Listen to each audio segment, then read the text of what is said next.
Welcome to this explainer. Today, we're diving straight into the microscopic bedrock of, well, our entire digital world. The source material we're looking at tells a fascinating story of physics and engineering.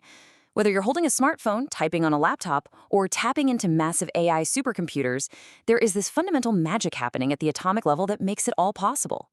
Today, we're demystifying CMOS technology. We're going to explore exactly how mere atoms are organized to process complex logic without instantly melting your devices. Let's get right into it. Here's our roadmap for today. 1. Transistors, NMOS and PMOS. 2. Building the CMOS inverter. 3. Pull-up and pull-down networks. 4. NAND and NOR logic gates. 5. CMOS trade-offs. And 6. Driving the semiconductor industry. Section 1. Transistors, NMOS and PMOS. When we look at an intricate microchip, it can feel incredibly abstract.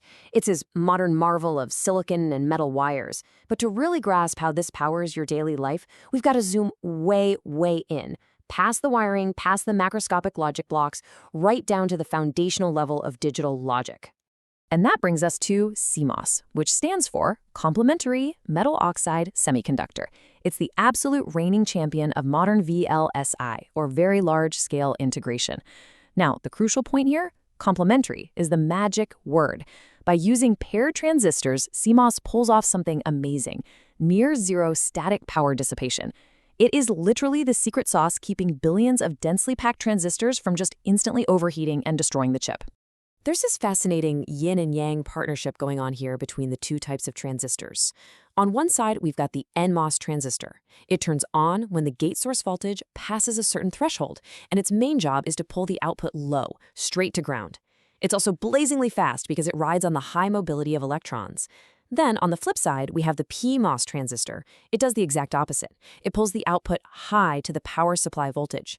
Now, it is slightly slower because it relies on the movement of holes, which just have lower mobility in silicon.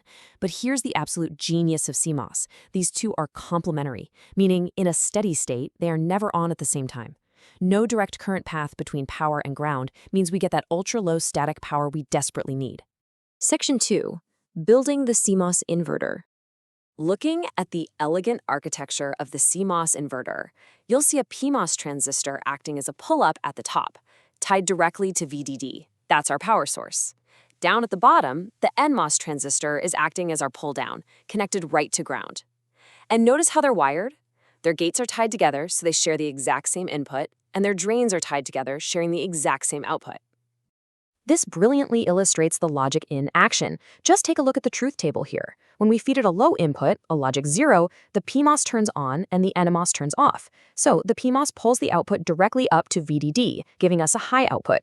Conversely, apply a high input and the PMOS shuts off while the NMOS turns on, safely pulling the output down to ground for a low output. It's perfect inversion, and what's really amazing is the voltage transfer characteristic. It gives us this sharp, clean transition right down the middle, which creates massive noise margins and keeps your data incredibly reliable.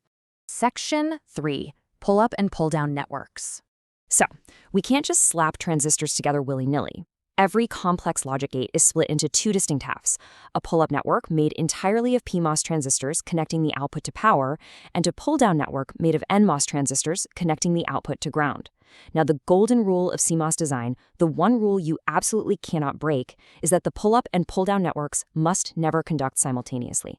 If they do, boom, you've got a short circuit between power and ground and your chip fails. But by strictly adhering to this, engineers can use De Morgan's laws to build literally any Boolean function you can imagine. To absolutely guarantee those two networks never conduct at the same time, engineers use a very elegant trick called the duality rule. It basically says whatever you do in the pull-down network, you have to do the exact structural opposite in the pull-up network. Wire your NMOS transistors in series? Then you absolutely must wire your PMOS transistors in parallel. This simple duality rule is the vital architectural trick that lets engineers scale up complexity safely. Section 4. NAND and NOR logic gates. On the left, we've got a NAND gate, and on the right, a NOR gate. Let's look closely at the architecture. In the NAND gate, we need the output to pull low only when both input A and input B are high, right? So we put the two NMOS transistors in series at the bottom. Following our duality rule, that top PMOS network must be in parallel. Now check out the NOR gate on the right. Notice how the parallel PMOS arrangement perfectly flips to become a series PMOS arrangement, and the bottom NMOS network flips to parallel. It's this beautiful, symmetrical dance of physics perfectly implementing complex logic truth tables. Section 5, CMOS Trade-offs. First off, let's acknowledge exactly why CMOS won the technology war. The rewards here are incredible. That ultra-low dynamic power consumption, that is literally the only reason your laptop battery lasts all day. And because the output swings fully from rail to rail, meaning completely from 0 to full voltage, we get incredibly high noise immunity. Plus, it's amazingly scalable. We've been packing billions of these tiny, highly reliable logic gates onto a single die for decades now. But of course, there's no free lunch. The massive trade-off here is complexity and speed limits. Because every single gate needs both a pull-up and a pull-down network, our transistor count is huge. Just one simple 2-input NAND gate requires 4 transistors. And as we pack more of them in, parasitic capacitance and interconnect delays start dragging the chip's speed down.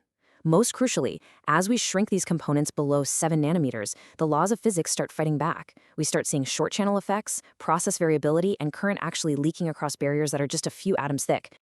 Which brings us to Section 6, Driving the Semiconductor Industry. A high-stakes roadmap like this one from Intel shows just how relentlessly the industry is battling against those physical scaling limits.